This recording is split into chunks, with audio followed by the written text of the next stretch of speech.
Hi అందరికీ. ఇవాళ కొద్దిగా కాదు మస్తు లేట్ అయింది, బాగా అంటే బాగా లేట్ అయింది ఇవాళ. ఎందుకంటే నాకు జ్వరం వచ్చింది. నిన్న చెప్పినా కదా అసలే ఎందుకో తలకాయ నొత్తుందని. ఇక పొల్లు జ్వరం వచ్చింది. పొద్దున పనంతా వేసుకున్నా, పండుకున్నా, మళ్ళీ ఇప్పుడే లేచి వంట వేయాలి కదా సాములకు. అట్లనే ఇవాళ మనకు ఫౌండేషన్కు ఒకటి బర్త్డేది ఆర్డర్ వచ్చింది అన్నట్టు. ఆ ఫుడ్ కూడా ప్రిపేర్ చేయాలి, వెజ్ బిర్యానీ చేయాలి 25 మెంబర్స్కు. ఇక అది కూడా చూపిస్తా మీకు. ఇలా మా సాములు పాపం కూరగాయలు కూడా కోసిరు. అలచంతకాయ, సోరకాయ, ఏవైతే నేను తినను గవే తెచ్చుకున్నారు కూరగాయలు. మనకు అసలుకే అలచంతకాయ ఓనే పోదు. సరే ఇప్పుడు కూరలు అయితే వండుదాం.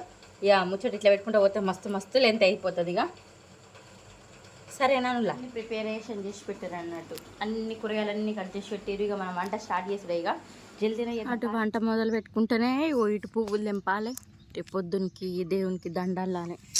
ఇప్పుడే స్టార్ట్ చేసిన. సూర్యునికి ఇట్లనే అనిపిస్తుంది, పలస ఉన్నాయి కదా, కొన్ని ఉన్నాయి కదా అని. చూపిస్తా తెంపి నాకు ఎన్ని అయితే చూడరు. ఇక చూసిరా ఎన్ని పూలు వెళ్ళినా. ఇక చూస్తే మీకు ఇవి కొన్ని అనిపిస్తుంది, ఎన్ని మూరలు అయితే ఇక చూపిస్తాను లేనాక. నా పువ్వుల అల్లుడు అయితే అయిపోయింది. చూడు ఎన్ని పువ్వులు అయినాయో. ఎన్ని మూరలు అయితే కొలుద్దాం.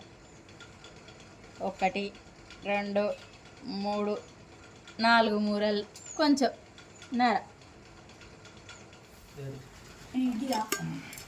ఇలా కలుపుతారు. ఇక అవన్నీ ఇలా కలుపుతారు. ఇప్పుడు చూడు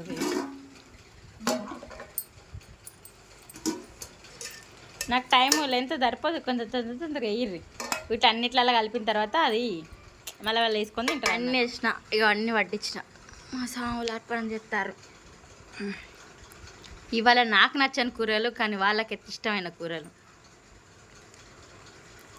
ఎట్లున్నా వాళ్ళకి నచ్చిన కూరలు కాబట్టి తింటారు. ఇక అడ్జస్ట్ అయ్యి. పప్పు ఎత్తి అయిపో సామి, నువ్వు పప్పు ఎత్తి అయిపో, నేను పప్పు వేసేదాన్ని. మా చిన్న సామి సప్పు లేదు. ఆజ్ఞ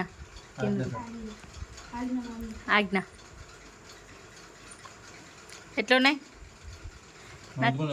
మంచిగా నచ్చిన కూరలు కదా, మంచిగా ఉంటాయి అంతే. అయినా కొన్నిసార్లు టైం వస్తుంది. నచ్చని కూరని కూడా ఇష్టంగా తినాల్సి వస్తుంది. దేవుడు ప్రసాదం కదా, తప్పు అస్సలు అనద్దు. ఇష్టం లేదానికే తినాలి సపరేక. ఓకే, ఇక గింత ముచ్చట.